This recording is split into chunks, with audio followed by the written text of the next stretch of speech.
Good afternoon, everybody, and welcome to Mad Realms Talking Skritt. I'm your host, Jim, and this week, primarily, we're going to be talking about Act 1 of End of Dragons. We will get into spoiler territory. I will put the tag up. We'll get there a little bit after when we get into the actual story, so it's not like you have to tune away right now. Before we get to that, first let me introduce my fellow host for today's show.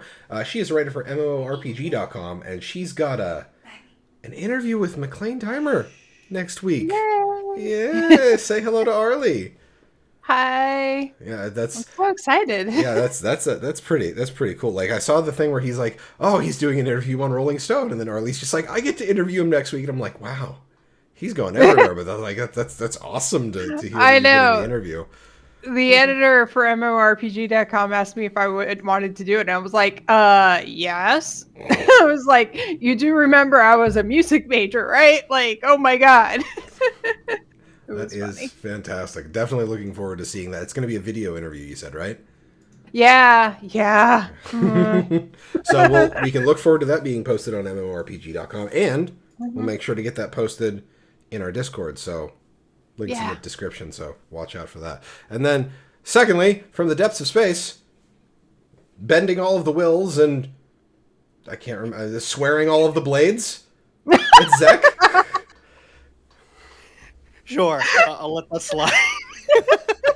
Like, look, I just my brain went places with that, and warrior and guardian. What do?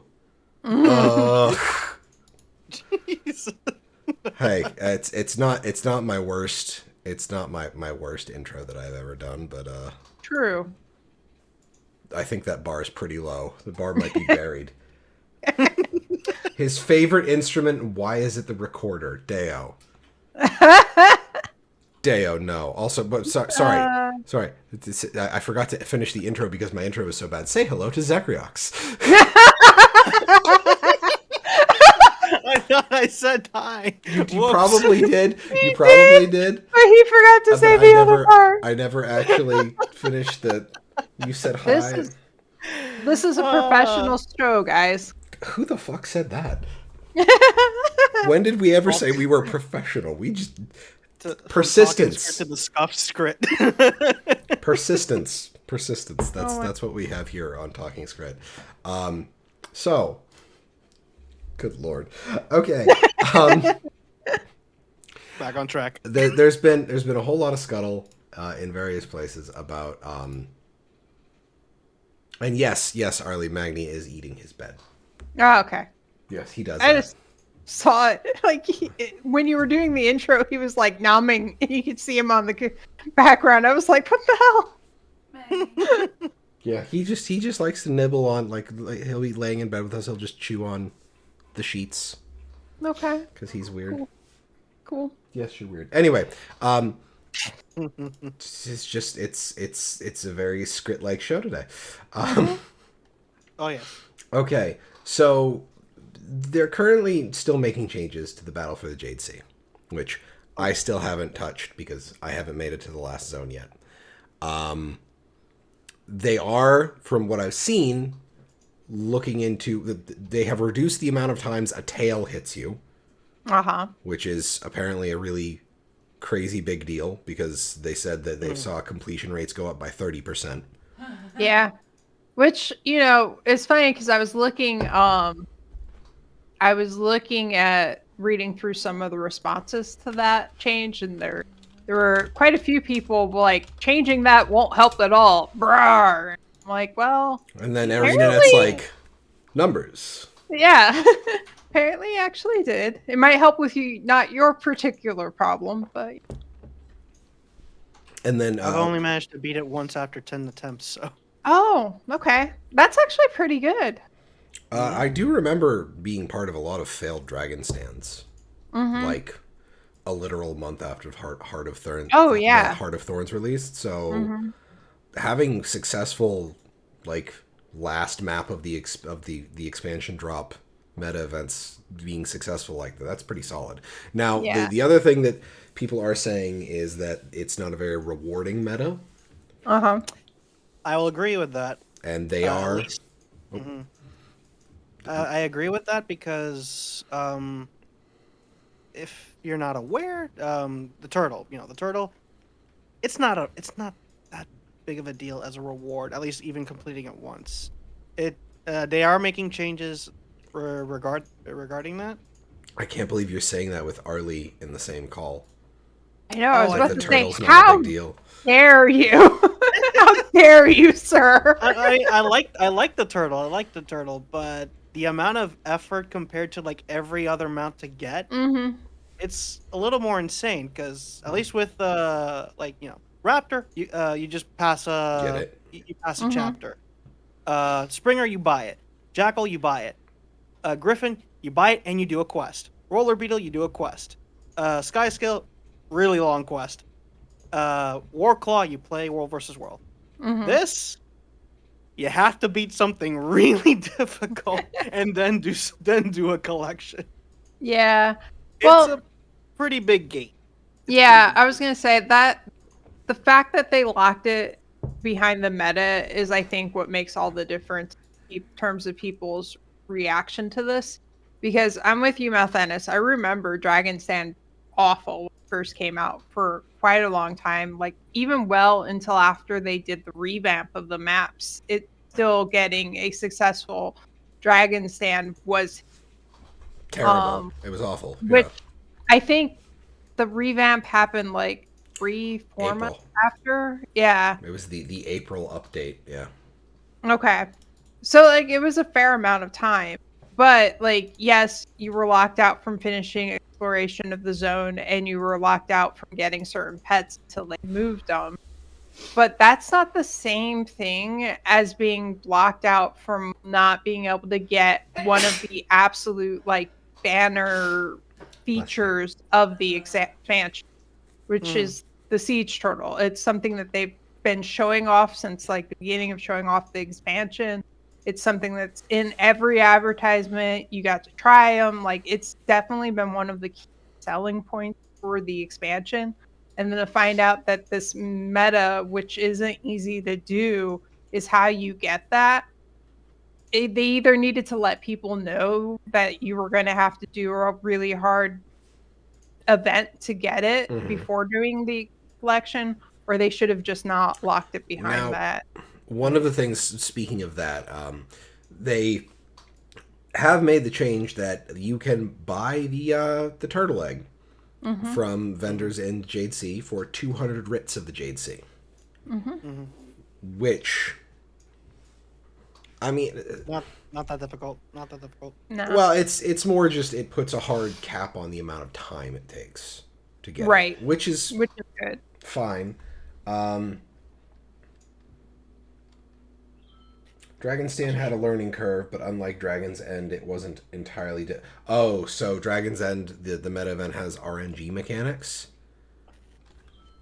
I I can kind of explain that. Okay. Usually, I'm not so sure because it's been a while since I've played Dragon Stand, but I'm going to assume that as far as like most of the bosses I've seen in most of the Guild Wars 2, Mhm. you have a set of attacks, and apparently the order is 1, 2, 3, 4, 5, and then repeat, something like that. I Mhm. don't know. Mm-hmm. This fight feels like it's like with every new phase, it's like 1, 2, 3 attacks. Next phase 4, next phase 5, something like that. But the order is randomized, so there is a chance where it's not going to go in a sequence of 1, 2, 3, 4. It could be 1, 4, 2, 4, 3, 1, and then it's like that's the RNG element. Like the attacks Mhm. come in very unexpected orders, and there's just some attacks that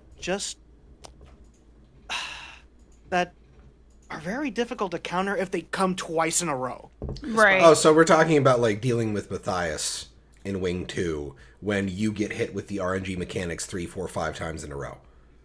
Mm-hmm. Okay.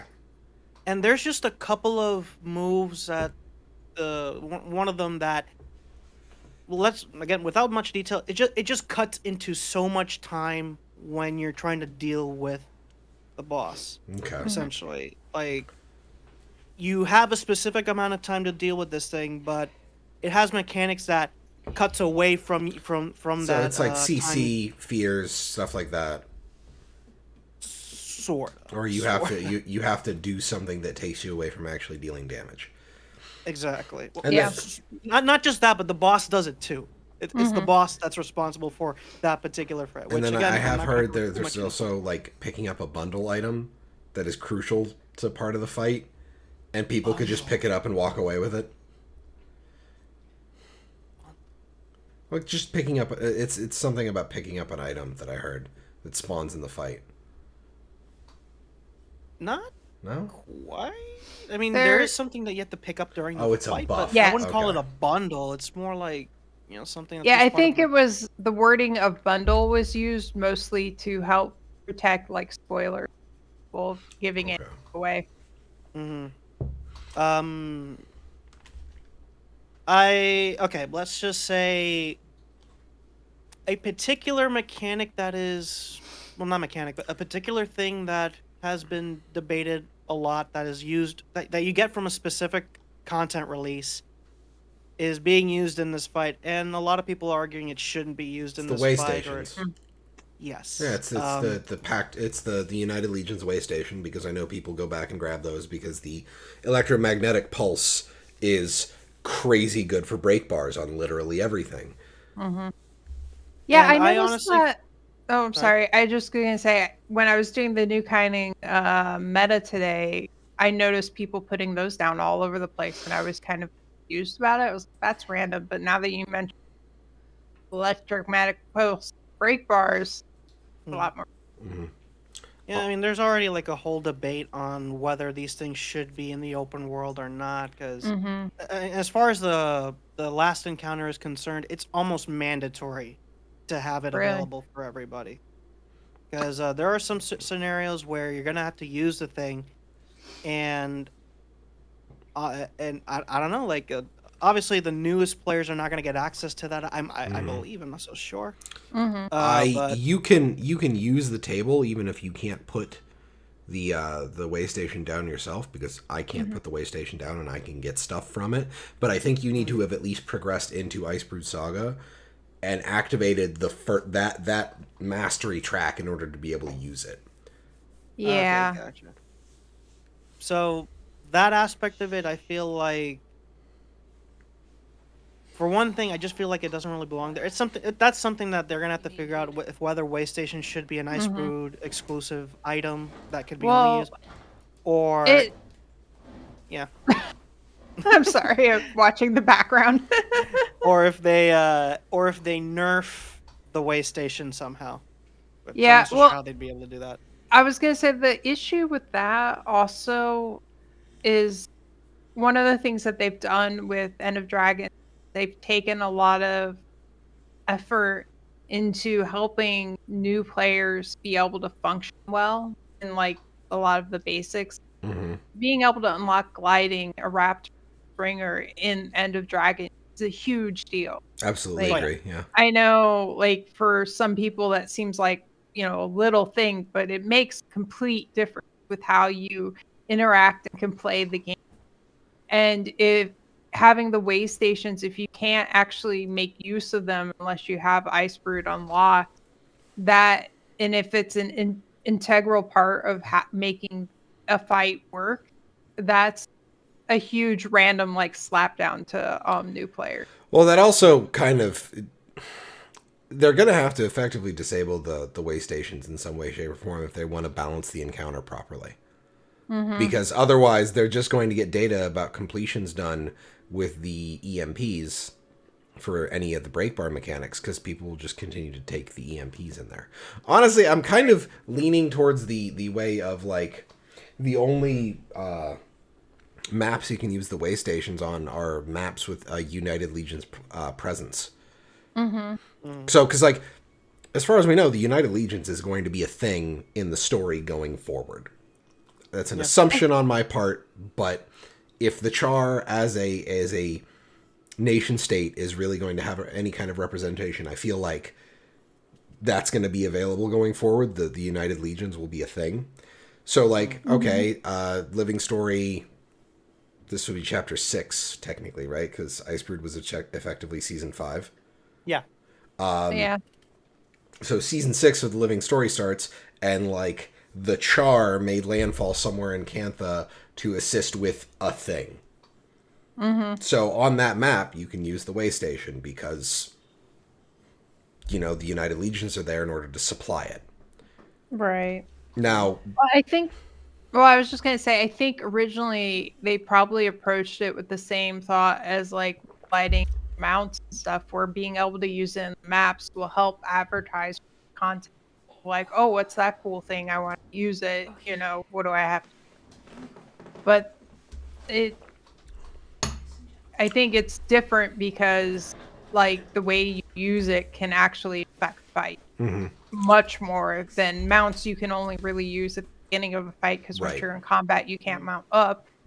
Gliding is a lot more about like getting around than anything else. Gliding So, was about combat a little bit in like Bloodstone Fen, but that was because mhm. they gave you the gliding skills in Bloodstone Fen Right. Well, specifically. and then the rework of the Shatterer that they did where they Right. implemented the gliding parts. But Yeah. for the most part, like generally speaking, you don't have very much you can do with gliding, fighting. It's something that I think this is an old video of Kroof's, but they did a video about the problem with Icebrood Saga Masteries Mm-hmm. in that they were incredibly invasive to combat of the game. Mm-hmm. And it was kind of bad for balance because like now we've got these way stations. You can drop Mm-hmm. them, can go back to them throughout the course of like a meta fight. You spam out all of the ammo for the one you pick up. You go back, you pick up another one. It's not like Right. you spend one rotation of you do one drizzlewood a week, and you have plenty enough salvage to just be able to buy as many of the things you want for the given week for the amount of time that you need to play. Unless you're somebody who plays like Mm-hmm. All the like 4 to 6 hours a day, yeah. which I'm not trying to hate on people who do that. I'm just thinking about the average use case here. One more thing, because you did bring up the reward thing as well, because just a Oh. little bit of background. But the gold per hour is actually pretty bad as far as like a lot of people have been testing, running it through. Okay. And at least if you plan to make a end game massive, super difficult meta or anything like that, the rewards do require a little bit of a rework, which apparently they are already looking into, Well, which is a good Mm-hmm. sign. it doesn't necessarily need to be like crazy good gold per hour if there are unique rewards from it. Yeah. Like, I mean, look at Dragon Stand. Dragon Stand isn't exactly amazing gold per hour, but like, look how many times you had to run it to get all of the rewards that were available through Dragon Stand. Mm. Because you had to do that The for invisible all. boots are in Dragon Stand, right? The invisible boots, I think, came from any of the treasure mushrooms. They were a random drop from treasure mushrooms, but you needed the camouflage detection mastery in order to be able to see Mm-hmm. them in order to do the event in the first place. But like Dragon Stand had all the machined weapons, which you had to Yeah. do. You had to get all of those to get the. Well, you had to get at least 9 of them to do all of the elite Elite spec. spec Yeah, weapon. all the ascended elite spec stuff. So Mm. if the Dragon's End stuff is unique, not necessarily like because that was something I was talking about on Thursday night for the stream when I did my rather anemic amount of catalyst testing, and I suppose we'll get there in a minute. But nothing has to match Drizzlewood Coast. No. Drizzlewood Coast is, I think, probably the top end of what should be available from a map in Guild Wars 2. Because And it's Drizzlewood fun. Coast, well, it's a fun map, but it is highly loaded with returns. Mm-hmm. And I don't think we need to get into the loop of trying to chase. Oh well, it's not as good as Drizzlewood Coast. Like not every single meta map needs to be Drizzlewood Coast. Drizzlewood Coast is allowed to sit there and be Drizzlewood Coast. And other maps could be more rewarding based on their own merits. It doesn't have to be the Yeah, they exact can same offer something else. thing. Yeah, but I think of Lake Doric, and it was supposed to be like the most epic, like leather farm that they sold that particular map a little bit on the leather farm, and it's Yeah. kind of dead, kind of. Well, No. I think that because it was a huge thing for a very long time to the point where they Mhm. had to continuously implement like exploitation prevention, Yeah. like the random The engineer trebuchet fire. convention, engineer con. Engineers, I think necros with minions, rangers would hang around with pets because pets would do the same thing. It wasn't as effective as being there with a whole bunch of engineers, but yeah. Would it Yeah. be sad? Would it be sad to say that that's where I got my first legendary, Oh, really? or at least my first precursor? Well, there you go. Oh. Hey, there's nothing wrong with that. It was the short bow. But I sold that immediately. I've never gotten a precursor that wasn't given to me or I didn't craft you mean you all didn't want of to these build the years. Dreamer? You didn't want to Huh? build the Dreamer, Zach? Oh. Nah, nah. Zach looked at the Dreamer and said, "Nay." Are you proud of me, Deo? Yay. I'm pretty sure we've made that joke at least once on the show before. But I actually specifically stopped and helped somebody today because they were using the Dreamer. I was like, oh, I'll help. That's solidarity. yes. Deo's proud. Well, there you go. Deo is proud. Now, I do want to. I want to go back to the whole CC thing that with the way station. What Hat was saying is, it lets people ignore CC abilities in their actual weapons and utilities, Yeah. which I think is probably the biggest problem Mm-hmm. with the way station, because it means people don't think about it. I specifically have Heaven's Palm on my Willbender build because I have no CC otherwise. What about your utility skills? What do you? I do have so I'm running the meditation heal, Litany of Wrath, I think it is, the one that you heal for damage dealt. I'm running 2 consecrations, the one that provides resolution, Hallowed Ground, and I can't remember the burning one that they reworked that actually does like the pulse burning now. I'm running those 2 meditations, and then I'm running the elite is Heaven's Palm, and then the only other physical skill I have from Willbender is the one that's the flip over skill, the dodge backwards and then jump back in, which is also a CC, but I primarily have it for the For the dodge. stun break, dodge, and then re-engage. Like, I'll use it for CC. I know it has CC in it, but that's not why I have it. Heaven's Palm I have very specifically because it's just like, that break bar needs to go away right now. Right. Not because at least if I wanted to go for CC, I would also add the heal crack ability, which is like Yes. a kick. I had that, but then I also basically was forced into the Master of Consecrations trait for tier 1 of virtues because there's really not a lot of good stuff for Willbender there. So I kind of wanted to get my mileage out of that trait, especially because the Hallowed Ground keeps the uptime on Absolution 100%, which is bonus might and crit chance. So That makes sense. I haven't considered that. but they're never going to be able to truly balance. That's going to be one of the biggest problems going forward with any event, is because they're basically going to have to look at every meta event, every large boss fight, every instance, every I don't want to say strike because I'm going to assume Waystation is disabled in strikes, but like Yeah, I think they're disabled in most content except for the open world. yeah. So they're basically have to look at all open world content and be like, but what about Waystations though? Yeah.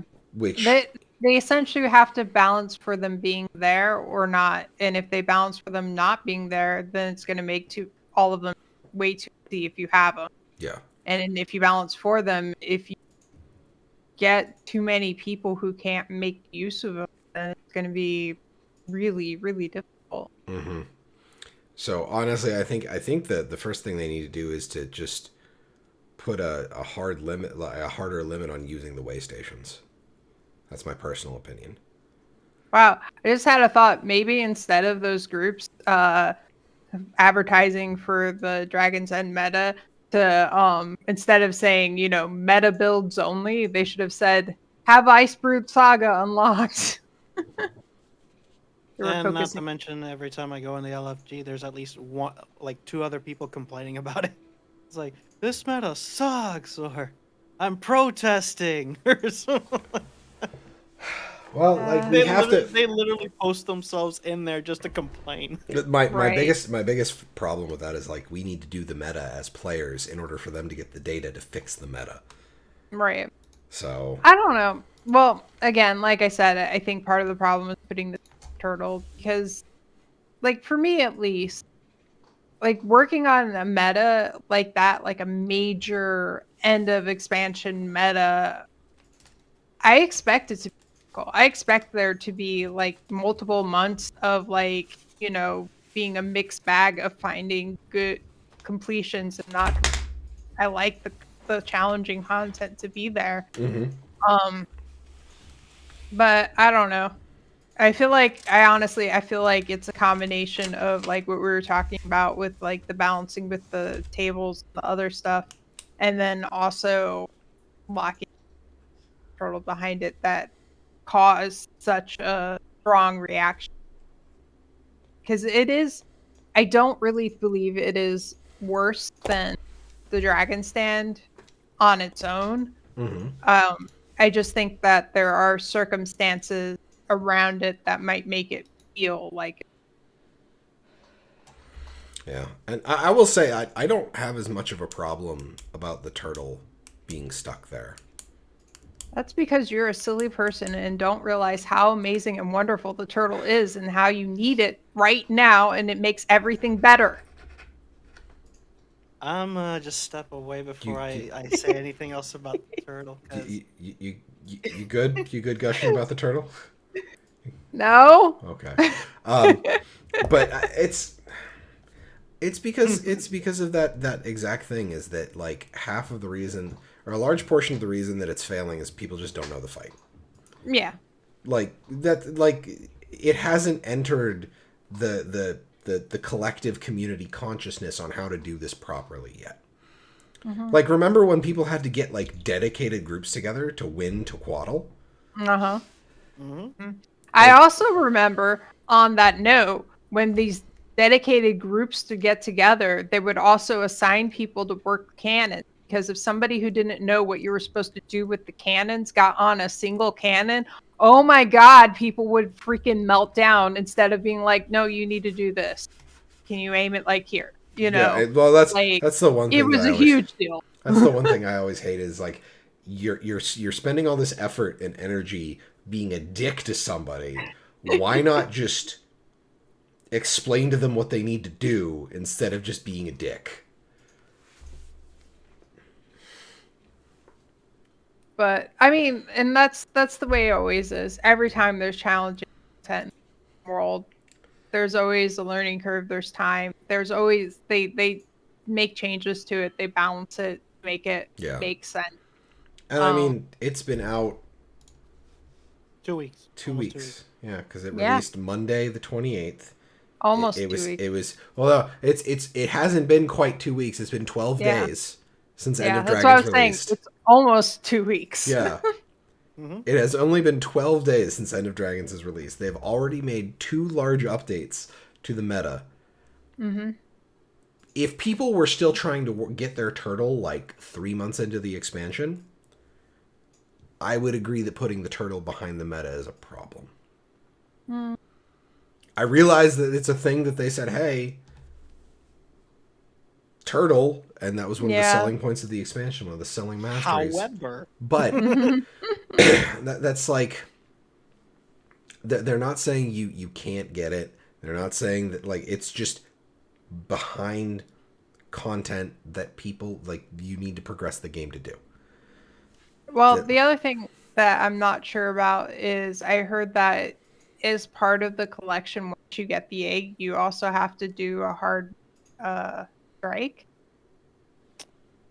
part of the collection, yeah, there is a one particular strike you need to do.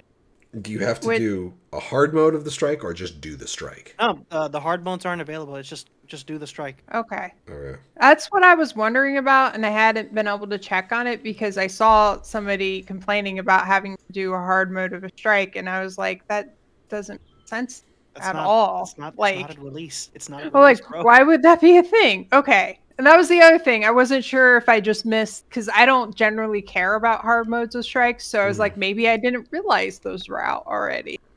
But Either okay. the guy is misinformed or a complete liar, just to light more fires where they don't They need to be. my interpretation being charitable is I think they were conflating the story mode versus the group you group up after, either in Oh, public okay. or Oh, private. that's different. That's Yeah. different then. Okay. I think that might be where the confusion might have come from. And then to Deo's point in chat is that they've set people up to just expect things to be handed to them. Right. True. Teapot made an interesting point on, at least when it comes to open world content, that there's like certain thresholds of how much effort you have to put in to do some, to go through content. When it's for open world, the majority of the time people just coast. Mm-hmm. Like they say something like 5%, 10% of effort is Yeah. mostly you need to put in for open world content. You put raid, you put strikes, and of course that elevates. But when this boss was introduced, it's like, oh no, the open world, it's going up, it's going up. Oh no. Oh no, And I have to put 15% effort into this meta boss. Yeah. I yeah, was gonna also say, Malthanis, you said like you'd understand people being upset if they had to wait 3 months for this thing. I think we would never get there. I think community would have a collective meltdown way before then, even if they hadn't adjusted it. Just because there is a lot of like, I need it now.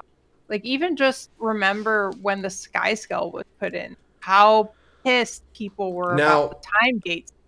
Like, I personally agree with that just because I don't like arbitrary time gates in mhm. a sandbox or in an MMO period. Like I don't like time gating. I had to make a whole bunch of Deldrimor steel to make Mhm. the base components for Exitare for making the precursor for Exordium, and I just Yep. every time I had to make that lump of Mithrilium, I'm looking at that 24-hour timer and I'm like, this is bullshit. I don't like Yep. it. I really Wait, you don't. only had to do Mithrilium? You didn't have to do Alonian leather too for your precursor? No, Screw you! the great sword parts, it's just 6 Deldrimor steel for Oh my the god. blade and the hilt. So For my one that I'm working on, I had to deal with that on two ends. I was so annoyed. yeah, I'm sorry. Well, maybe we could go to the leather farm in Lake Doric. Well, no, I'm already done with that. Okay, I had plenty of materials for it. It was just I but had to wait the 24 hours. yeah, but Deo, to your point about like it's what they use to sell the expansion. Hmm. They also like there was no one selling point mastery to this expansion. to be fair, I they advertise legendaries, and you still have to work your ass off to get them anyway. Right, but I It's just a feel different like type the of working. messaging around it is different. Like everybody expects you have to work for legendaries. Like that has been set up from the Right. beginning. Mhm. There I don't think there is a single legendary in the game that you can get just from showing. Like they all involve Technically, sometimes ridiculous um, shit. the back piece in PvP is you can basically just kind of show up and you can get the ascension. How long does that take though? If you don't win any matches, how long does it take Literally, you to like get it that you way? literally cannot get it unless you win matches. Okay. But So with the way the ranked like matchmaking system works, mhm. you will eventually get paired up with people. Even if you're playing brain dead PvP, you will get matched up against people that are more brain dead than you. You will like you Oh can boy. literally just queue and like run mid every single time you spawn and Mhm. fight until you die and not try and run away. Just constantly run mid and fight until you die. You Mhm. will eventually get the ascension. Yeah, but I feel like you're still putting it that way. And it takes a long time. So like you can get it faster if you try and do better and learn. But I don't know. I feel like the expectation with legendaries is there. Um it's I'm sorry. I agree with Deo. Like, it was something that was shown all over the place. It's on loading screens. It's on everything. Like, they put out all the time. It's like Yeah, siege turtle, siege the turtle. only thing You I know? want to say they ever said about acquiring the siege turtle is that the collection would be on par with the complexity of getting the roller beetle. Mm-hmm. Which is fine. That's what they I said. They're actually don't remember I the had an roller easier time beetle getting the collection. turtle after the well, fight. rather they said that the roller beetle was the target complexity Okay. for getting it. Which is fair for the collection itself, but like, did you have to do like really difficult content to get the roller beetle? I don't remember how to do that. I think it was You just mostly beat the story, I believe. You just beat the story, Yeah. and th- then the there was collection unlocked. there was the collection unlocked after you finished that chapter of the story, Mm-hmm. and then there was some stuff in the collection to have to do. So the initial, so it's one of those things where it's like if it's on par with the complexity, it's the unlock condition that is weird. Yeah. Yeah. Yeah, that's what I was saying. My expectation going into it was I figured you complete Dale the with the link. story, then you can start the collection. That's Mhm. what I expect. Also, I wouldn't say it's a spoiler to a degree. Yep, finish the I would even say I recommend you do this. Do the meta before you complete the story. Well, yeah. That's well, because I'm It's assuming 100%. I'm assuming much like all of the other dealing with dragons dealing with dragons meta events, it's happening concurrently with the final instance. Not Sorta. concurrently. Let's just say sorta. So much, but it makes more sense. Okay. Yeah. So I think that's what I said last week. Is it's intended that you do the meta before you. okay. There's even an achievement for it, but I think I don't know if it was either bugged or they just thought, yeah, let's cut these people a break. We just do it regardless of the outcome. Here you go. I'm not so sure which is which. Yeah, I've been seeing some scuttle about people just kind of getting the achievement for succeeding the meta Mm-hmm. without actually succeeding the meta, and I'm just like, the bugs. I feel Bugs like will be bugs. if it was a bug, they would have slapped. And now I do have to agree with you, Deo, when you say that they did not manage the expectations on the siege turtle. Yeah. They could have said that you will have to do like there could have been some kind of mention at some point in time that the turtle was a like the unlock there was involved with a meta event. Mm-hmm. Like if we would have at least been told that there is a map meta event that you need to do to get the like they don't obviously they can't say what the meta event is leading up to Right. it. And then I do think Hat has a point that them letting us play the turtle one for beta event Yeah. 4 was a mistake. Yeah. I actively think that allowing the turtle to be used in beta event 4 was a mistake because I think they got wildly less feedback on elite specs because people were spending too much time on the turtles. That which- didn't happen to anybody. I don't know why you would say such a thing.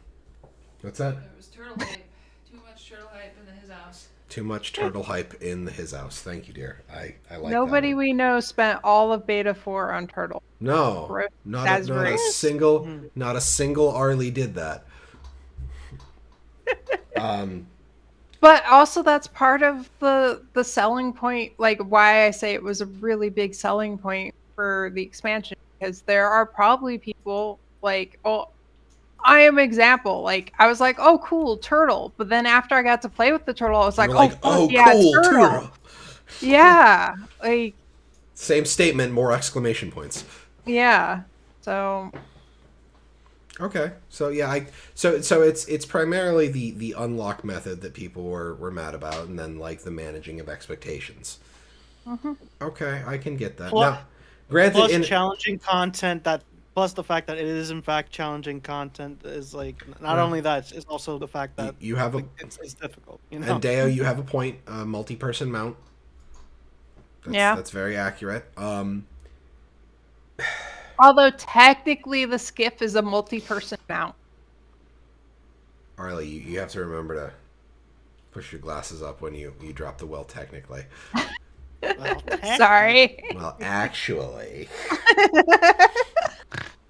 I see what you did there. Sadly, I can't get like the anime like shing going on there, but with the Skiff is more limited in its uses, though. I did see that video you posted in the Discord. Hey, I'm plugging the Discord twice today. Wow. I know, right? And very organic I too. was not expecting the skiff to be used in the way this video. Okay. That was amazing. I have to go to the Chalice of Tears and see if I can drop my Skiff in the lava, or if that was just a bug that they somehow managed. Chances are they're gonna. If it's a bug that is currently active. Actually, you know what? No, I just want them to introduce lava fishing. Yes. Like, you have to have a specific, like, lure or something, but then you can fish in lava. Apparently, there is actually an ascended fish, fish you can catch.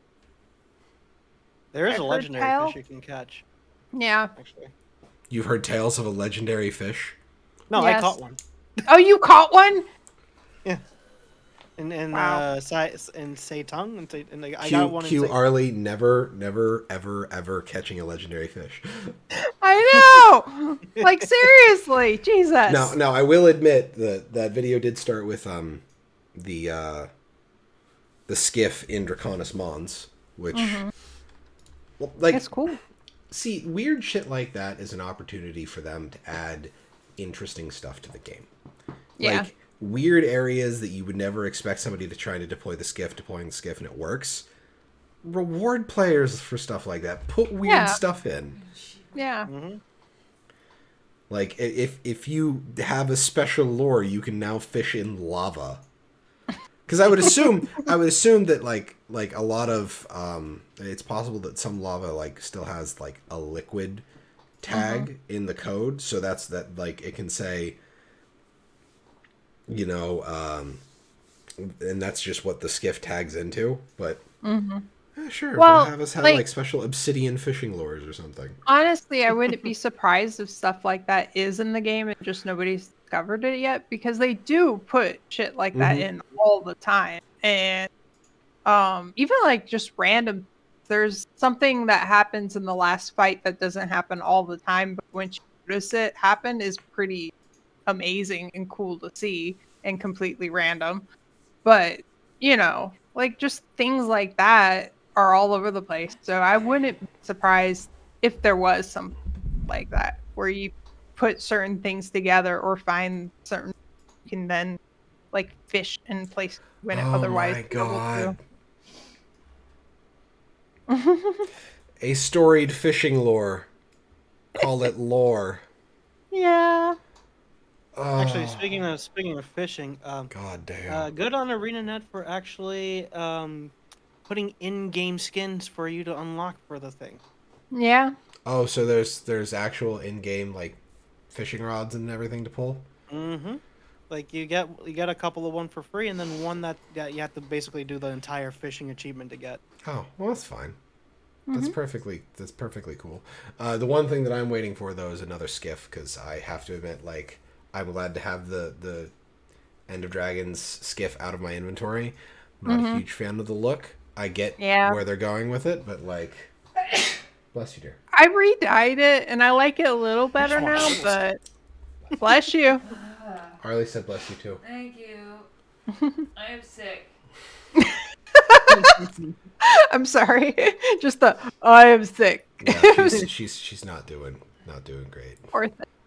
I mean, I want skiff skins, but I also want turtle skins. Like, there's gonna be a pack somewhere. Yeah. They're gonna So- throw it in there. Yeah. So to actually put a cap on the Jade Sea stuff, Right. buy turtle good. Mm-hmm. Make fight less RNG good.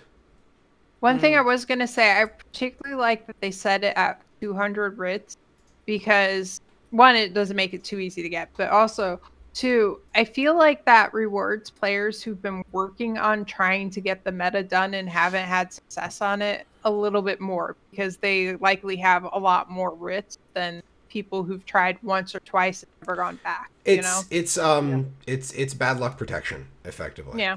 Because that's in certain gacha games where like you're summoning and you're pulling from whatever the gacha is, and there's either a visible or invisible counter that for every like low quality roll you get, it increments the counter, and then when you get a good pool, it resets it.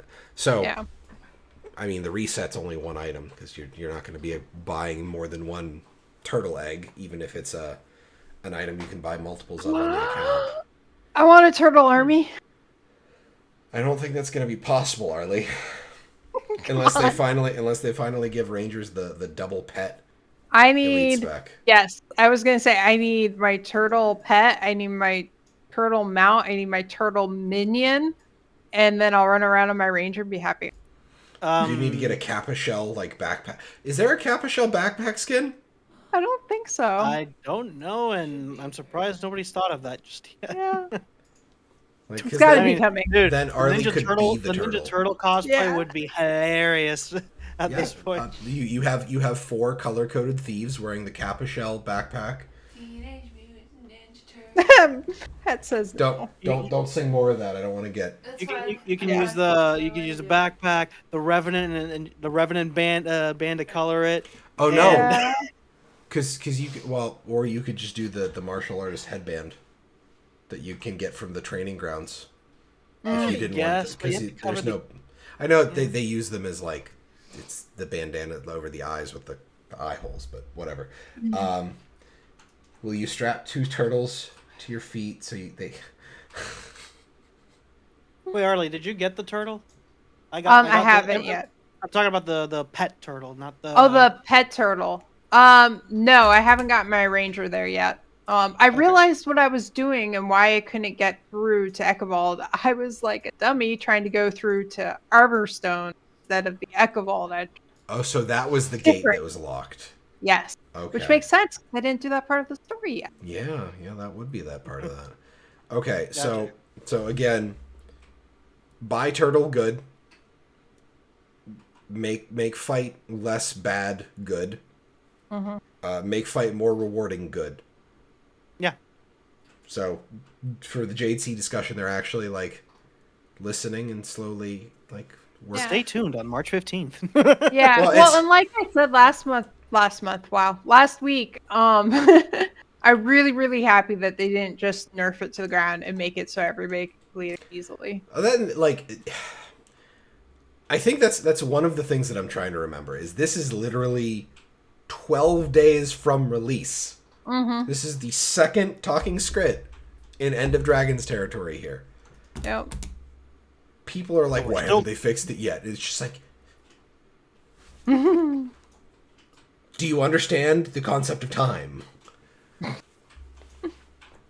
Then, It's a flat circle, right? content. I do not fix. well, there are people who just don't understand the concept of code pipelines and like having to figure out the change, implement the change, test the change, move the change to staging, roll the change out. Like there's a whole process that's involved. Many people, you can't just flip a switch. No, the splash artists need to be working on development and bug fixing too. Ruby should have No fixed. other work can be done. Like, yeah, Ruby definitely, like Arlie just said, Ruby definitely should have been fixing that code instead of posting on Twitter. Because like Bobby Stein, like why isn't he in the trenches working on like the class balance? It's funny because I know the man listens to the podcast from time to time, and it's just going to be one of those moments where it's just like. Yeah. Also, that we have laws where we have like. Yes, yeah, people are allowed to go home. They're allowed to sleep in their own beds. What? Work 24/7 if it's not working. Yeah, clearly. But that's it for the Jade Sea discussion. And if you guys don't have any further on that, I feel Not like it's until going to we be. get there to talk about the story. Yeah. So we'll work on that. With the release of the game, there is of course also the ongoing discussion about the elite specs because kind of a big deal. We were talking about that before the show went live. How are y'all feeling about your, like, I know, Zach, you've been unlocking stuff. You said that you only just started messing with Catalyst a little bit. Arlie, I know you've been playing Untamed a little bit. A little bit. So how are we feeling?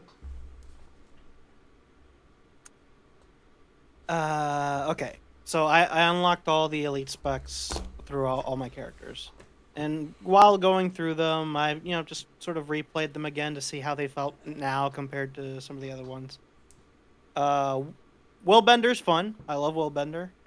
At least, because again, here's the thing: when it comes to like the content that I go through, and sometimes open world, I still feel like Dragon Hunter is still the better spec, at least for just cleaving tons of enemies on screen. But again, Willbender, really fun. Obviously, you have to change your playstyle a little bit. I am definitely doing the rush in, rush out, hit back. I'm playing the part of how Willbender's supposed to be, and it's really fun because I even like playing traditional thief, and Willbender definitely is, as they say, like blue thief, kinda. And they did buff the damage a lot. Absolutely. Absolutely. They definitely fixed that issue in particular. I have not used it in group content just yet because I know that has like some sort of support capability, that alacrity, I believe, but I haven't really bothered with that just yet. I hate the fact that it has some support utility so much. Like that was when we talked about Will. I remember because you were on the show when we talked about the Willbender after they did the teaser, and we're just like, selfish. Give us selfish. I don't want to think about other people.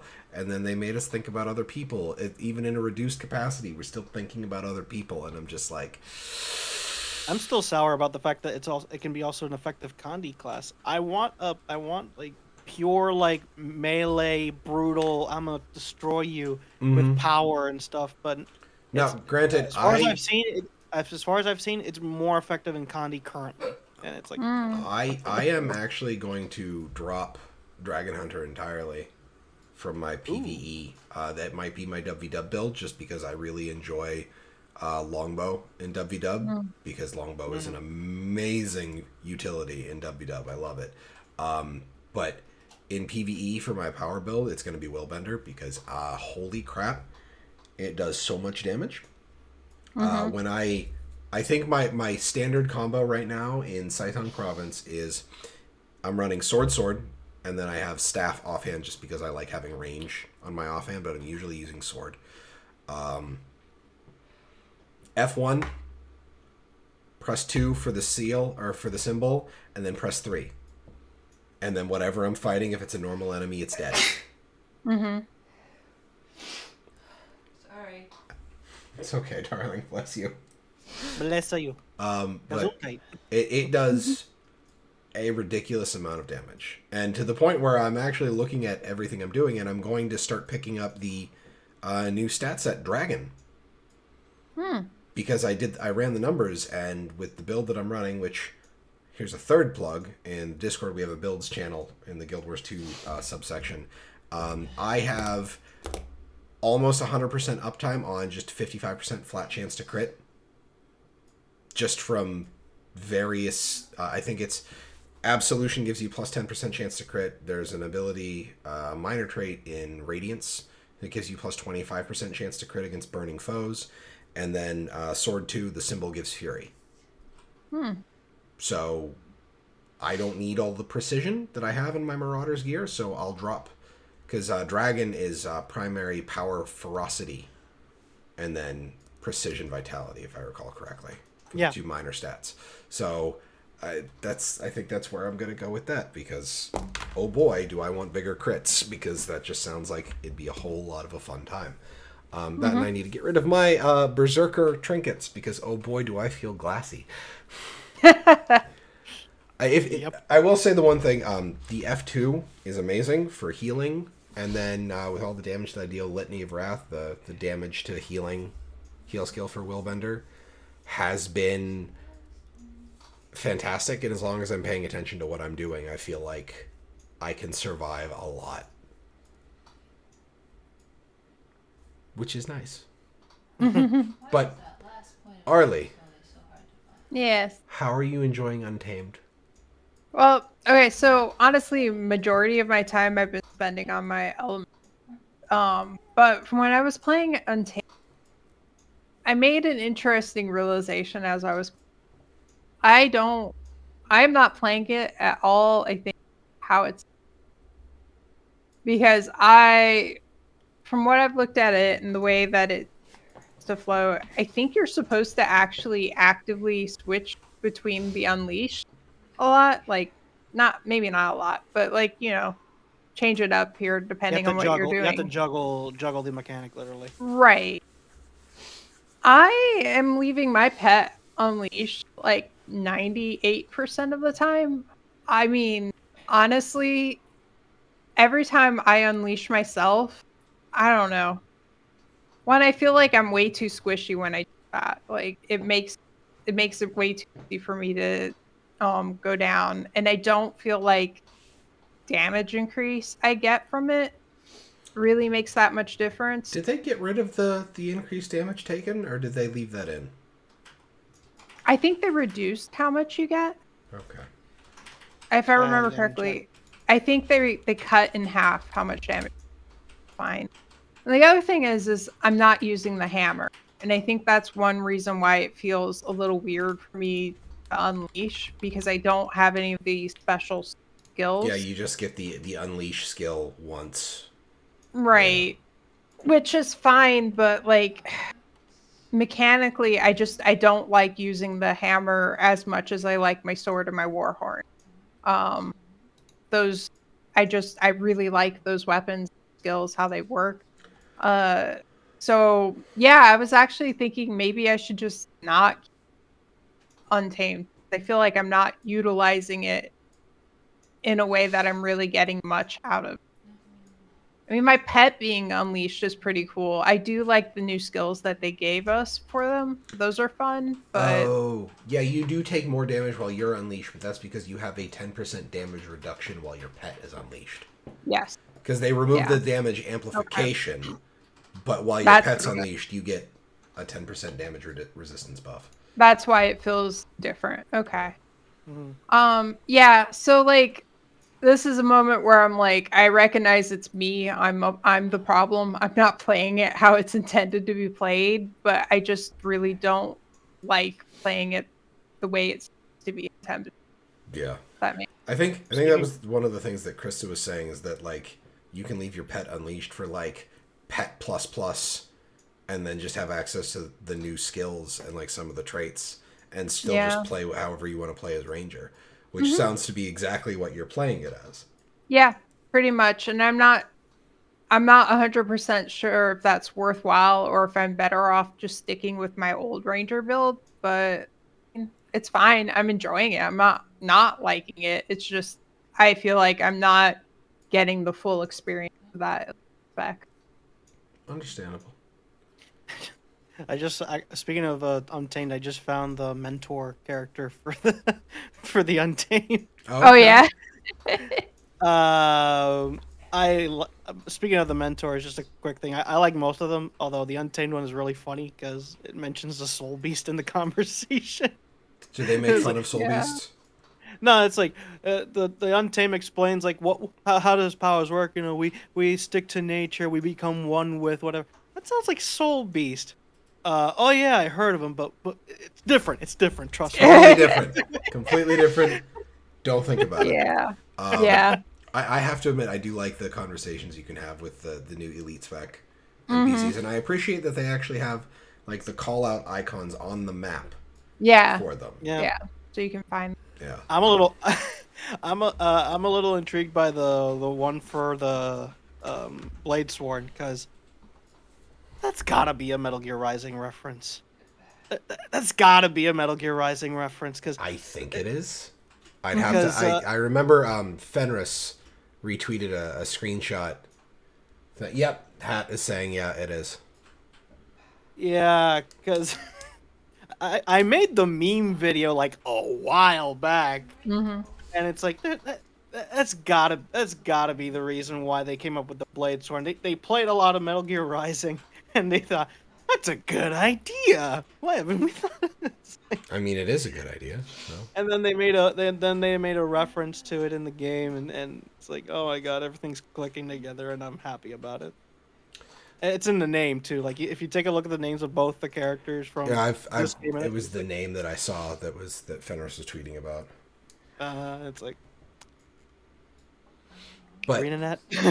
hey, I have zero problems with any kind of memes or references that they do, as long as it's not like wildly taking out of context. Like as long as we don't see Neon Cat outside of like Super Adventure Box, it's fine. Oh boy. Because like you can like Super Adventure Box is a great vector for referencing any kind of meme that they could want. Like they could go back to go bring back the laser collection. There is actually a reference to Super Adventure Box in this in Kinding City. You just gotta find where it is. Oh boy. Great. You know, now I'm going to have to explore Kinding City for this.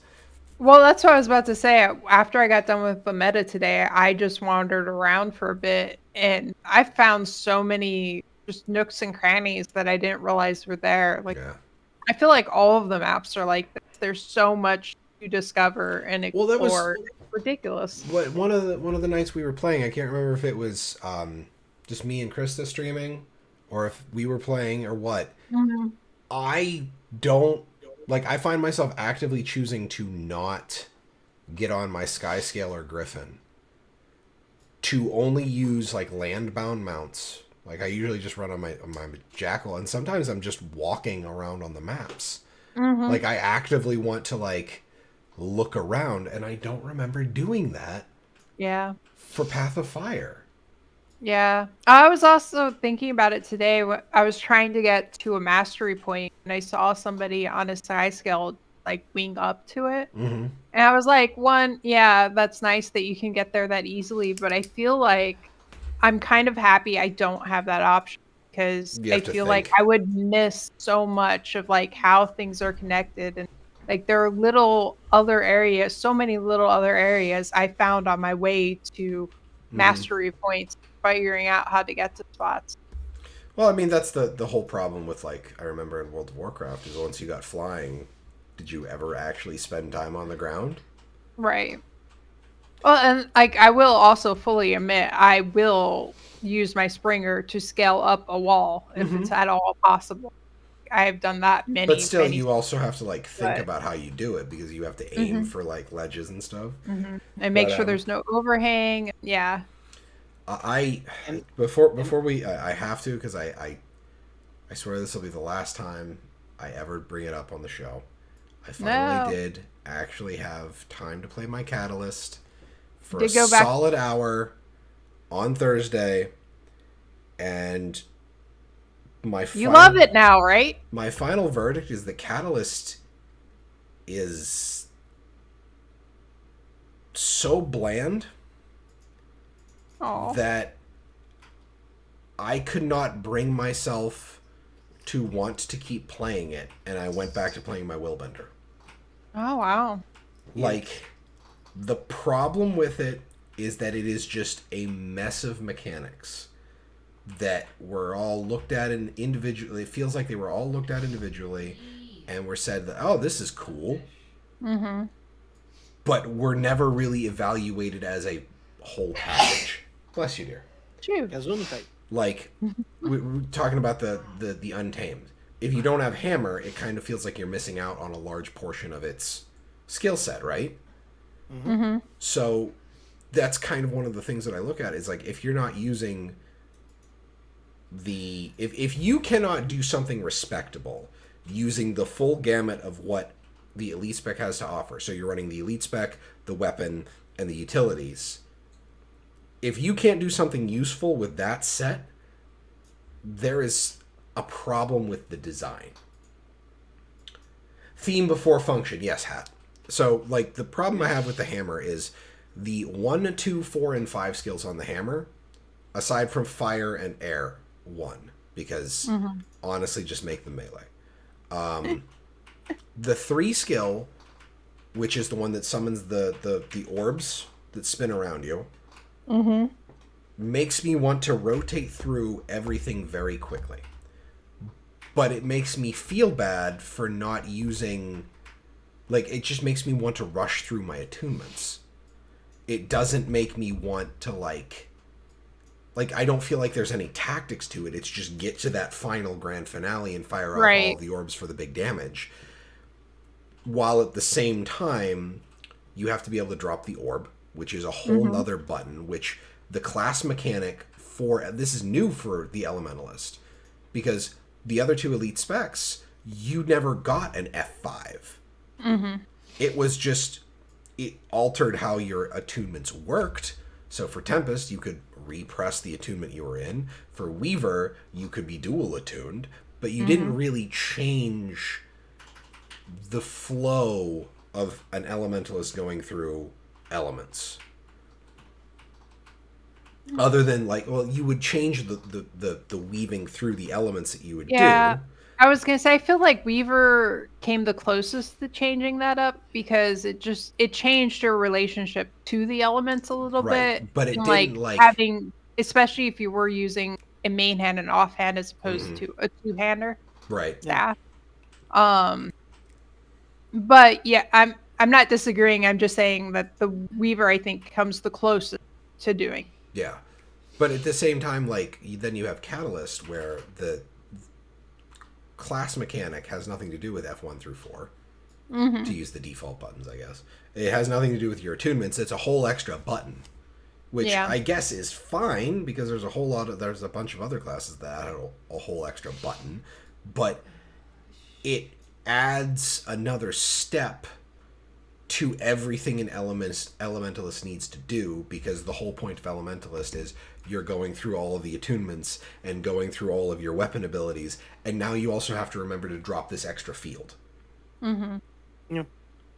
Yeah, I don't know. Also, with Catalyst, I know Hat said it was theme before function, but, like, I don't even really, like, just looking at what the skills are and how it plays, I don't even really, without looking at other extra material, I don't understand what within the game what the theme is supposed to be. Like, and I feel like that's a problem as well, because it doesn't make sense.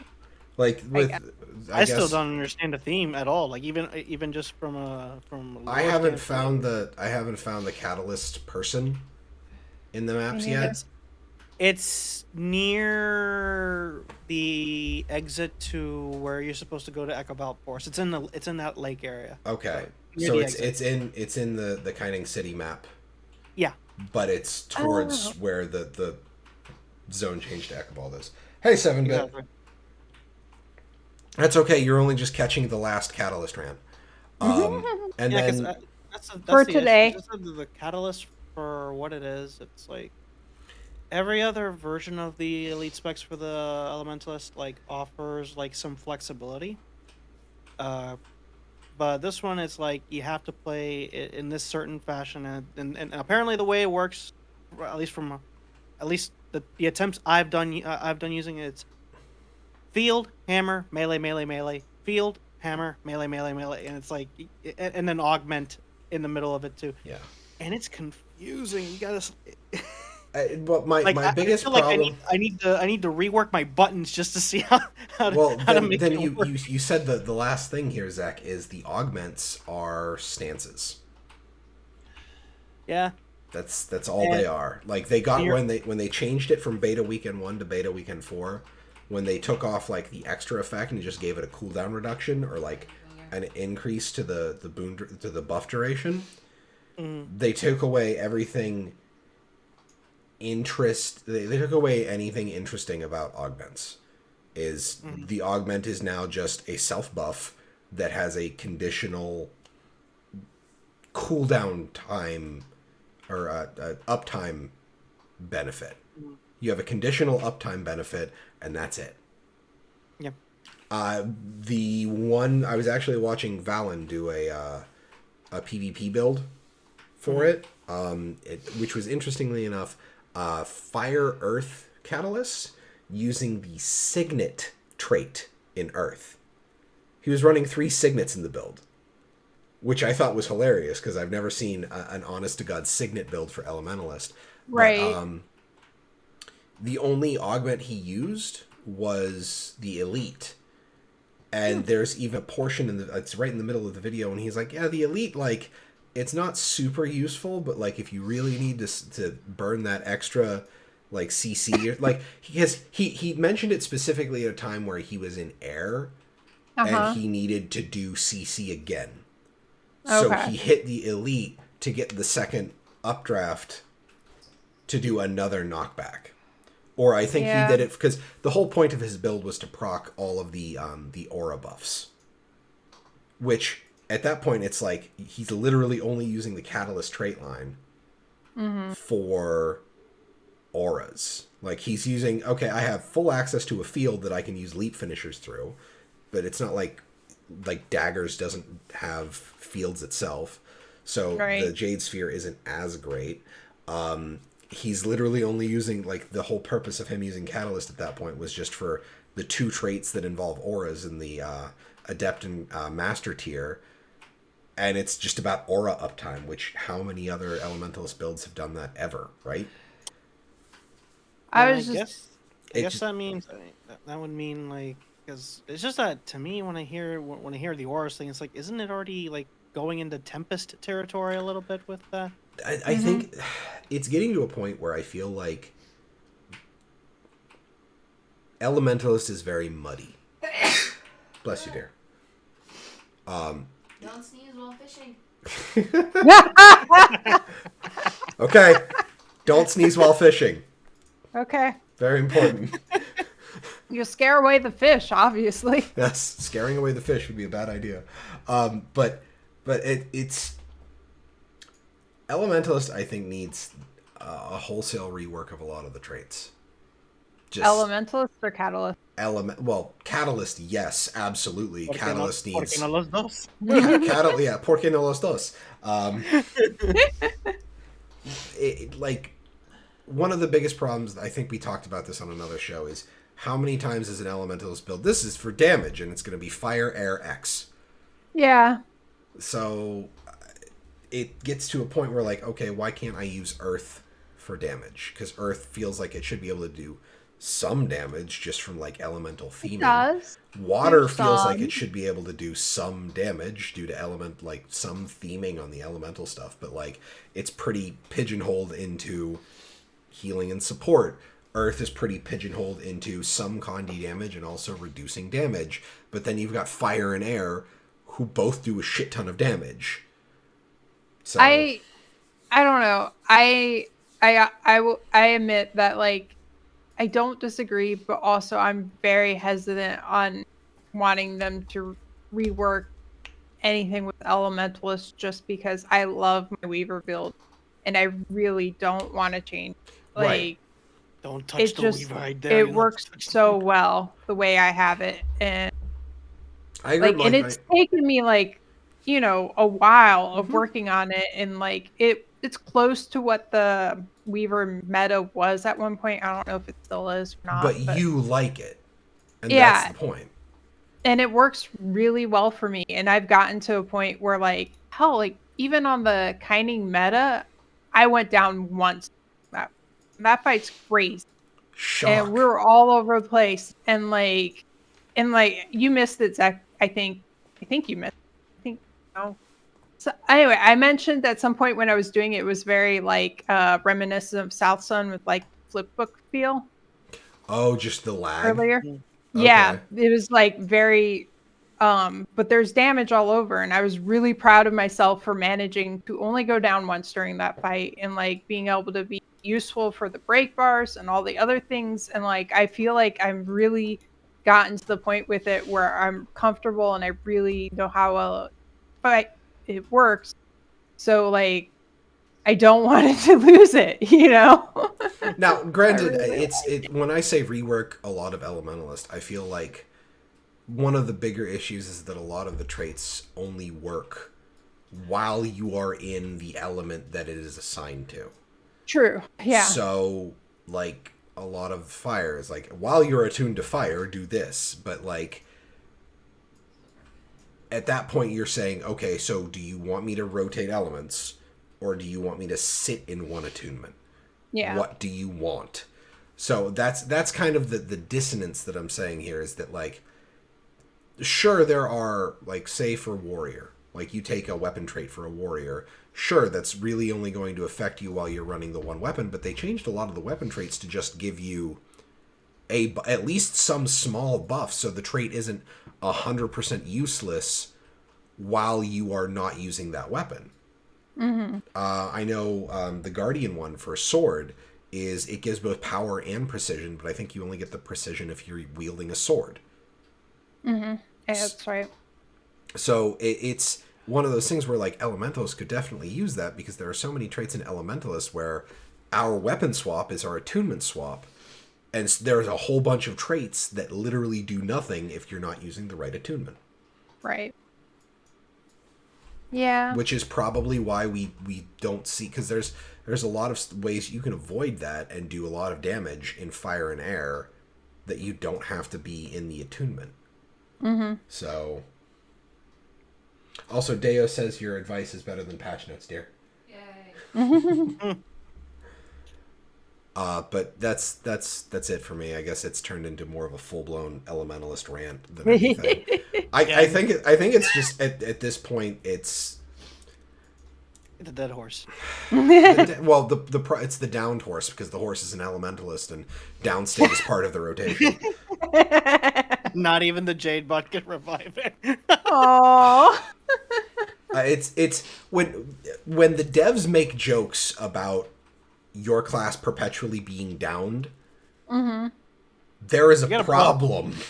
Yeah. What happens when you're made out of tissue paper and dreams? Tissue paper and dreams. That's what elementalists are made out of. Mm-hmm. But barring that, because I want to get Mechanist, but I've literally only unlocked the first row of traits where you just get, like, the center line. I didn't have enough skill points left. I'm going to actually work on my Mechanist. I've really only played Catalyst and Willbender. So, do either of you have any other things you want to talk about? Any other elite specs? Blade Sworn is still god tier. In terms of, again, theme, design. I mean, there are some aspects to it that are kind of a little wonky, but again, that's sort of the nature of it, because you are literally slowing yourself a little bit down Yeah. to get the big hits. But my god, are the big hits satisfying. I've, like, two-shot elite mobs.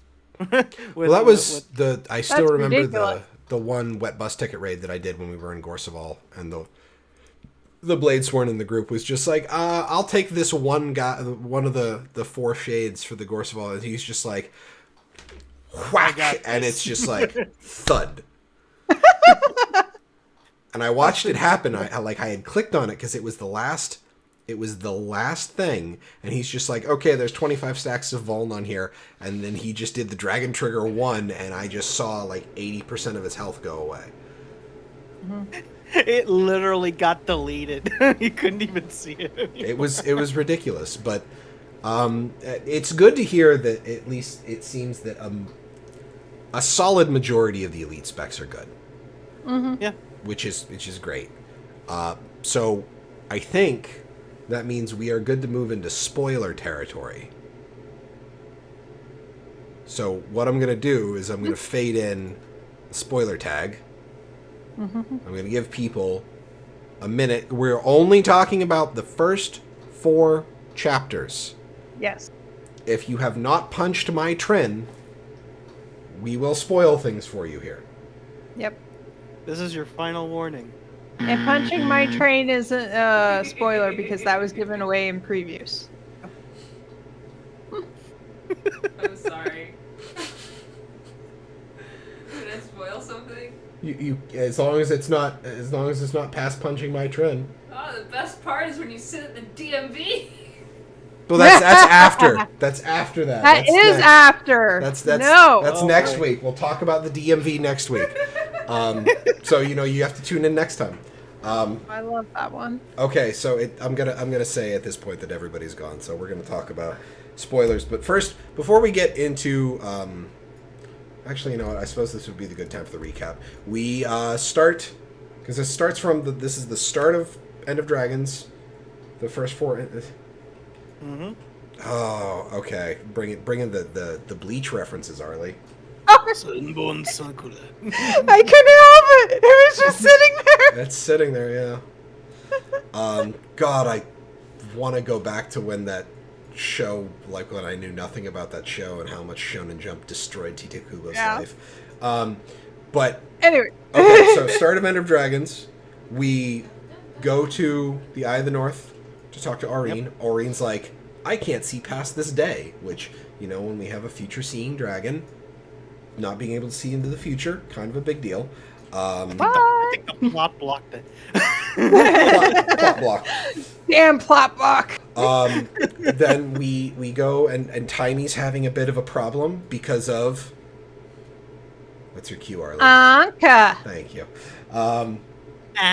Gorik is off to talk to an old classmate. And Timey not knowing that she's jealous, I think is probably the most adorable thing. Gorik. And Marjorie being like nosy hens around it too is great. Yeah, there's that too. Like I kind of wanted, like, I didn't get to hear, because my wife plays a Sylvari, and I can't hear the conversation she was having at that point because this is all open world stuff. Right. So we catch up with people. First instance, Gorik gets kidnapped. I'm going real quick here because I know the show is getting a little past the longer point. But Gorik gets kidnapped. We jump into Sonic Heroes. it definitely is a little Sonic Heroes there at the end. I do want to say that, like, I really appreciated, like, Glint. Wow. Aurene. Glint 2.0. Aurene appearing and being like, I'm going after them, do you want to come with me?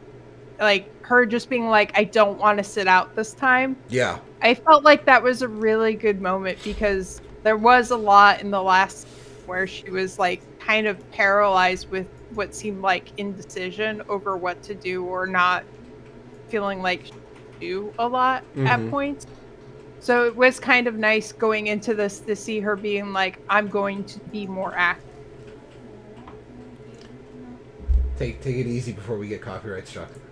Mm-hmm. She's over here singing Bleach intros now. Oh no. Which, slight aside, there was a point in time where we were just kind of binging through a lot of Bleach, and Magni was a puppy. We get in the car, we're going to visit her family, and this was when we had our Zunes, our Microsoft Zunes, that could connect, that we had hooked up to our car radio via aux cable. The cassette tape aux Yes, cable. the cassette tape aux cable. Nice. And one of the Bleach openings comes on, and Magni pops up between the front seats because he's sitting in the back seat. He's like, "It's not TV time." Like, where is that coming from? Which was the most adorable thing. But Aurene helps out. We hop between multiple... She starts blasting. So anyway, she started blasting. Great, Aurene DeVito. And then she gets... Blasted herself. She gets blasted. And then we crash. And then we crash on Cantha, and then we wake up in prison, and Gorik is a hardened man now. And he's freaked out. And then we get the cold open title sequence, which was something I was not expecting. No, I by the really way, like it though. The camera, well, literally everybody, every single. I don't know who on the dev team does the Vista stuff, but there is not a single bad Vista. Oh yeah, in the entire game. Scenery porn. I know Connor tweeted about working on the camera a lot for the panning for the title. So yeah, I don't remember seeing the title like that for the others. They didn't do it. That's the first time it's ever happened. Okay, I wasn't sure if I was just being forgetful. Which honestly, I kind of wish they had done more of, because the animations they do for like, because I remember the animation for the Path of Fire one, because it's like kind of the tornado thing, and then like Right. got the wave cresting, and then the dragon comes up for the Guild Wars 2 logo, and it's great. Yeah. It's great. I love it. So that's super Cliff's Notes.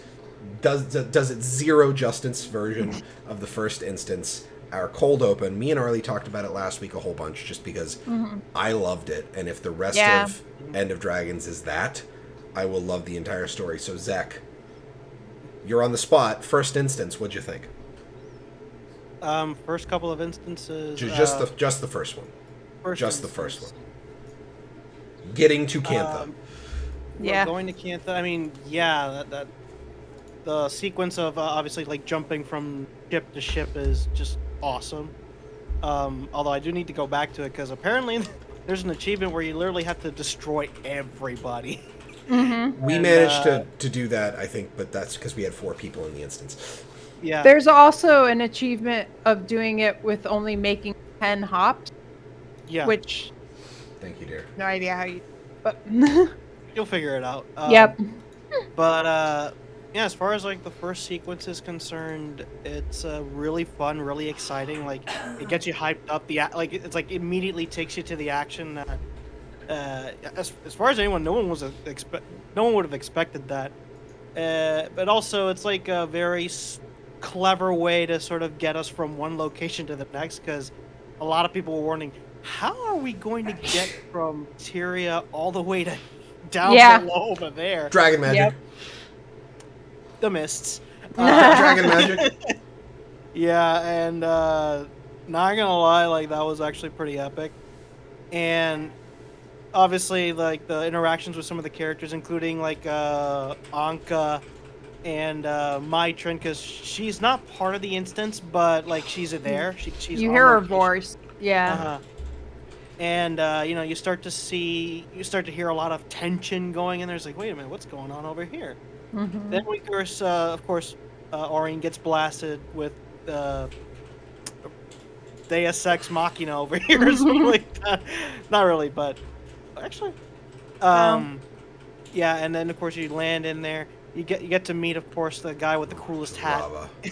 in the Rama. universe. Detective Which- Rama picking you up. Before you find out his name, if you look at his nameplate, it's Big Hat Guy. Yeah. Which is perfect. Yeah. Everything about that instance I loved.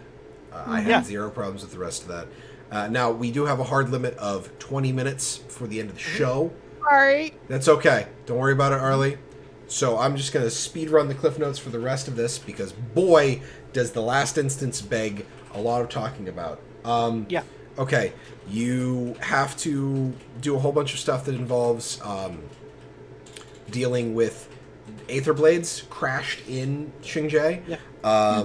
You find out that they've been going through the mists and murdering themselves to steal parts to keep their ships together. Yep. It's incredibly fucked up. Don't get the logic behind that, but okay. Yeah. Well, I mean, they're stealing from literally Echoes of themselves. literally other, like, it's infinite worlds theory. I So- guess, but I think, I mean, I could be to avoid a paradox, I believe, but you think it was Well, like, hey, buddy, wanna it's about as much paradox as The One. That's true. Oh, Well- I've seen that movie in It's a a good long movie. time. Yeah. I was gonna say, you also have to imagine if you came up to yourself and was like, "Hey, I need that thing you have. I have this whole problem. Would you actually help them?" Like, Well, I wouldn't. considering Hi, the Aether future Blades, me, I'm me from the future. well, considering from the 10 minutes ago. the Aether Blades are kind of combative in the first place, Right. they probably have to kill each other. yeah, My not handling it super well.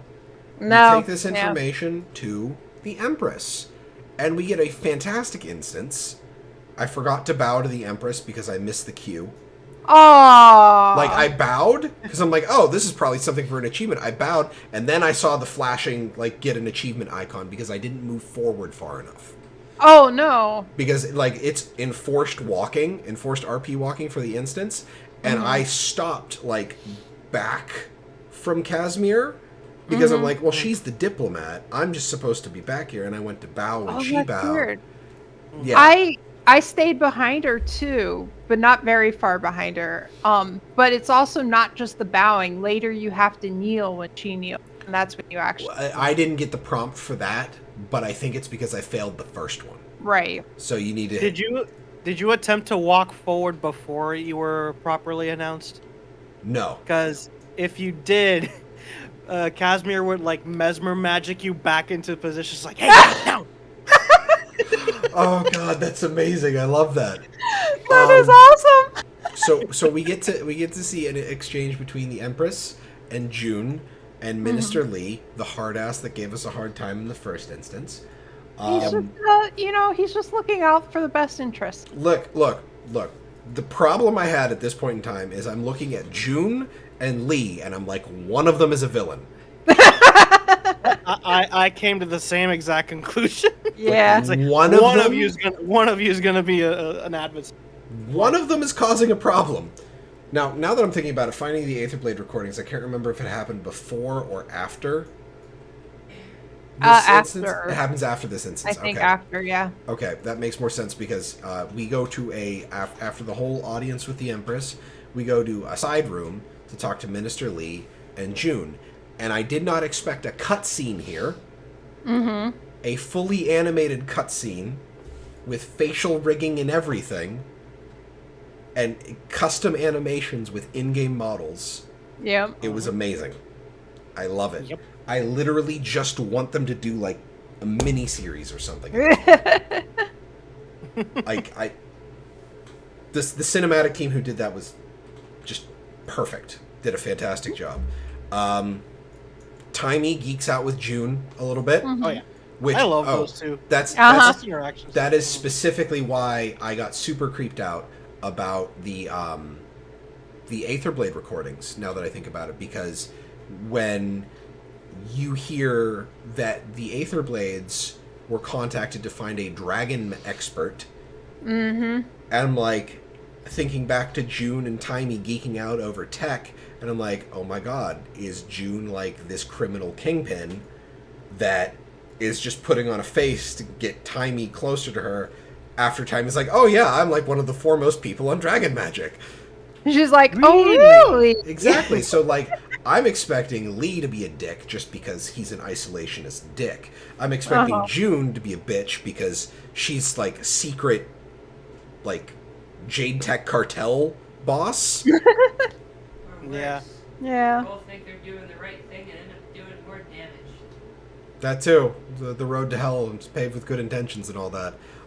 Yeah. But then, I believe after that point, we end up going to talk to Aureen again. Uh-huh. And she's like, And we walk, and they're like, oh yeah, she hasn't moved. Kate hasn't moved. And I'm like sitting there, and I'm walking, and suddenly bubbles. I know. But I mean, literally bubbles. That... Yeah, don't spoil it, Red Wolf. I'm getting there. I'll get there, I swear. It'll take me maybe a month to finish the story. And I say that mostly because I've kind of given myself a hard deadline because we're talking about each act a week. So, like...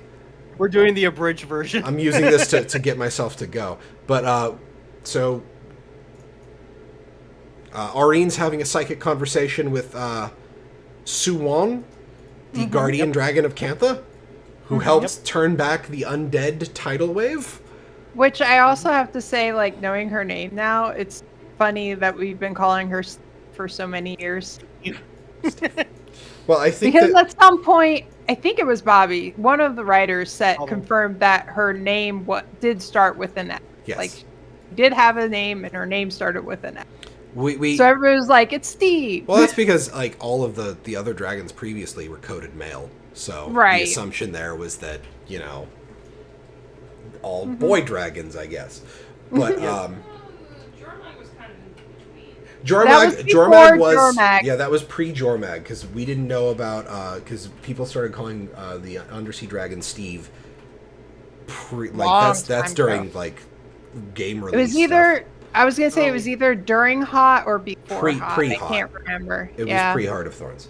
And then the Timey makes a like, and the underwater dragon name escapes me, starts with an S. Like Yeah. Timey has that line at some point. They put that in later. Season 2. But that conversation was before that. But with that out of the way, we kind of get the idea that like the dragons just need to go. Or at least that was my gist there, is that like things need to, I need to replay the entire first act just because I want to reabsorb the story. And we go back and replay it, you'll never finish. I know. I'll do it after I finish it, but like, it just, there's so much going on, and it's just, and then June shows up and she's just like, yeah, I hired the Aetherblades to find me a dragon magic specialist, but I didn't expect them to kidnap them. I was going to pay for the person to show up here. It's like, did you not know you were talking to pirates? And then it was just one of those moments where I was just like, okay, so she's not a cartel leader. Yet. Yeah. Yet. Or maybe. Like, she could still be, but she might not be. Yeah. So, like, there's that. Just realized what Ender Dragon's meta. We called her Bubbles in the meta. How does the tail attack? Oh, does the tail involve Bubbles? But okay, so the final bit, and that was the third instance here. The final bit is you have to go outside of the city to find an Aetherblade hideout. You get to the Aetherblade hideout, you fight 2 Aetherblade pirates, and they run away. Yep. Not into the hideout, but away from the hideout. Yep. You go through the hideout, and there are no Aetherblade pirates. So weird. That was really creepy, I have to tell you. Like, Yes. I was on edge the entire time wandering around there, like, I'm going to get jumped at any second. I think the enforced, like, RP speed movement for that instance also helped with, like, the tension. Yeah. Which I thought was fantastic. You get to the bottom, and there is one Aetherblade pirate. Ivan is there. I love Ivan. Ivan is fantastic. Ivan's so funny. Ivan is a wonderful, wonderful Aetherblade Voiced pirate. by Steve Bloom, by the way. Yeah. Oh, really? Yeah. You can hear it if you think, oh, Steve Bloom, and you can get a little Ritlock in there sometimes when the I voice didn't processing realize that. doesn't connect quite right. But you fight Ivan, and then you He's a scrapper, by the way. That's cool. I like Hollowsmith. incorporating. Oh, Hollowsmith. Sorry. Yeah, because you have to overlook, because he's the one responsible for the projection that's guarding the entrance to the That's the true. cave. Yeah. Which I was really amused by the needing to use the combo filled finisher in there, because I'm like, how many people just skipped that part of the intro and didn't know their abilities and got there and was like, I can't do it. Just any combo finisher, literally any combo finisher. But yeah, and then we find a key, and we go and we find Mai Trin, who is drunk off her ass because The NPC animation, hilarious. Oh, Yeah. fantastic! Did an amazing job. Kelly Hu The did voice a fantastic. was funny too. Yeah, like Yeah, Kelly Hu Jesus. did an amazing job voicing Mai Trin. Turns out there was a mutiny from. Anka. Thank you, Arlie. And Anka took all of the Aetherblades, and now it's just Mai and Ivan. And you have to fight Mai, which this goes back He's to unhappy. Very unhappy. Mai is not having a good time. She's Oh, no. she's having a bad time, very bad time. But this fight, which after seeing the footage that Arlie got from her pre-play, from the press release stuff, this is the first strike mission where you fight Mai Trin, and then you find out she's kind of sort of a revenant, Yep. just a little bit. I think that just happens from exposure It's not- to... Yeah. It's because of the exposure to the mist for so long. Yeah, it's literally what. That some of the Aetherblades, including Mai Trin, now have developed like Revenant style capabilities. Which was really cool to see Revenant NPCs, because we haven't Yes. seen those yet. There were a bunch of Revenant skill using Aetherblades, which was, again, I think is amazing to have happen. They're haunted. Yes, they're haunted. which He's I mean, you have to kill yourself over and over and over again. You'd be pretty damned haunted, I think. Yeah. But then the piano kicks in, and a very large scarlet briar pops out of the ground. Yay! Oh no. God, that piano Uh-huh. and the laughing. Oh, I miss Scarlet so much. It was perfect. So much. She was a fantastic villain. But then you have to kill a revenant projection of Scarlet, and we find out that there are indeed echoes in the mists that can overpower the person channeling them, which is what's happening in this boss fight, and you have to defeat this mist echo of Scarlet, and then you have to find a blindfold so she can focus.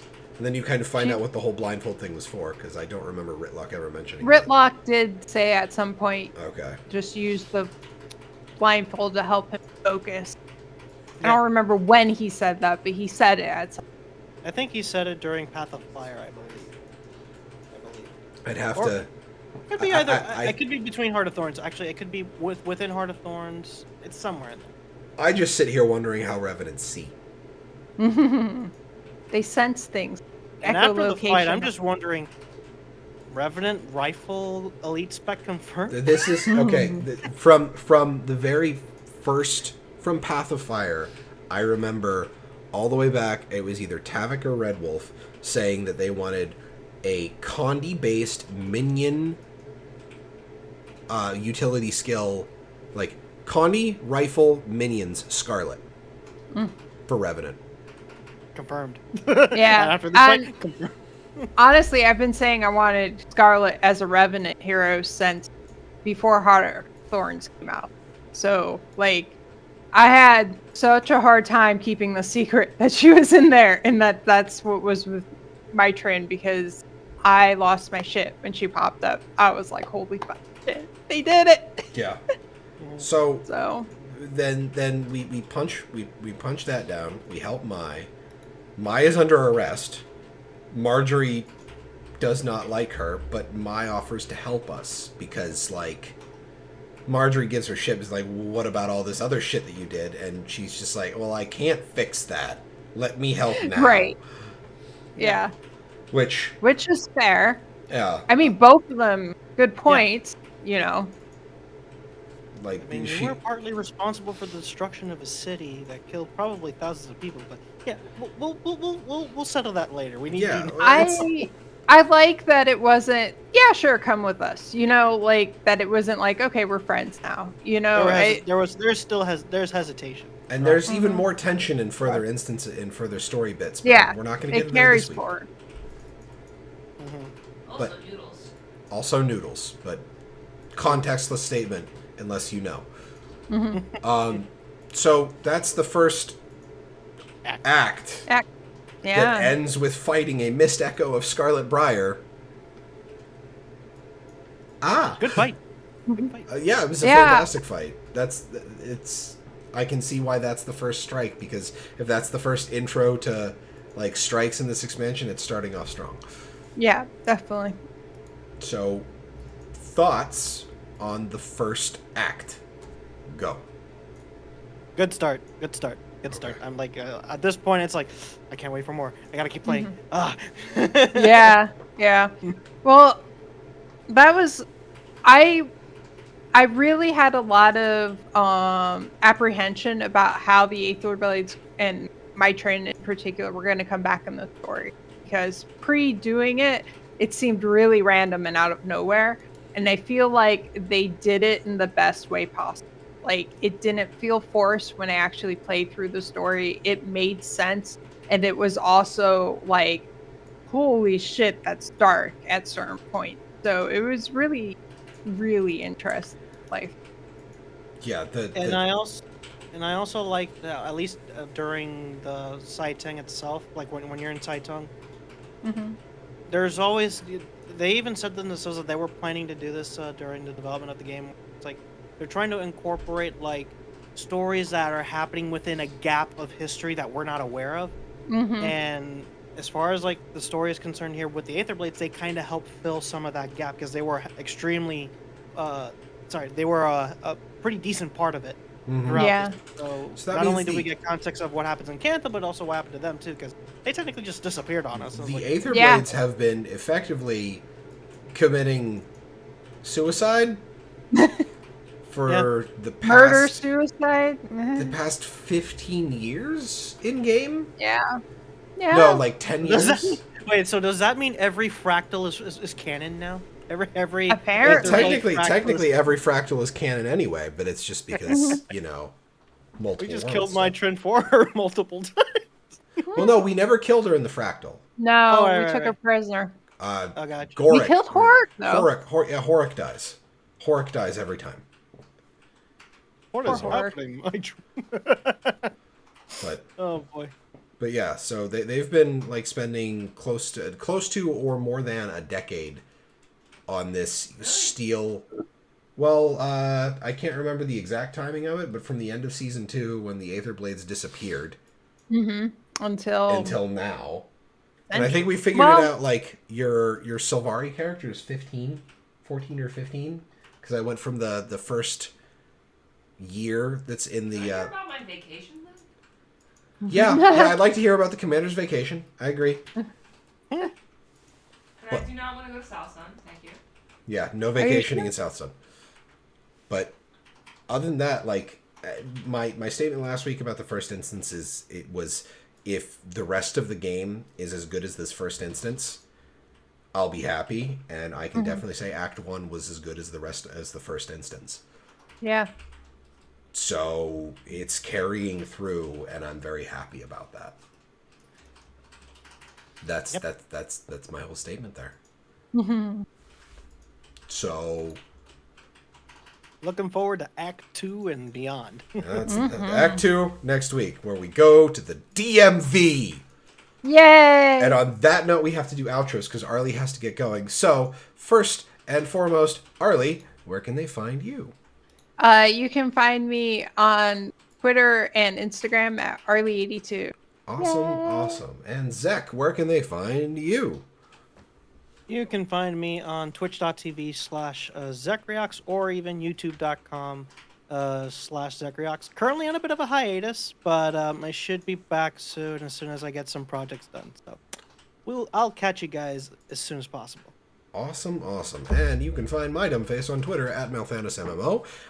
Live Tuesdays and Thursdays, usually 8 p.m. Eastern Time. This very channel, twitch.tv/MadRealms. It's 2 A's in the Mad. And then Talking Skritt, Saturdays, 4 p.m. Eastern. Next week, we're going to be talking about Act 2 for the story, which I don't know where that ends in the story yet because I haven't finished it. But Tuesday night, me and Arlie are going to go back to Season 4 because we're doing our replay of all of that. And then Thursday, I might try and finish off Mechanist because Mechanist is a ton of fun and I need to fix that build. So, ladies and gentlemen, thank you all very much for watching. It's been great. You will have a wonderful evening. Bye, everybody. Later.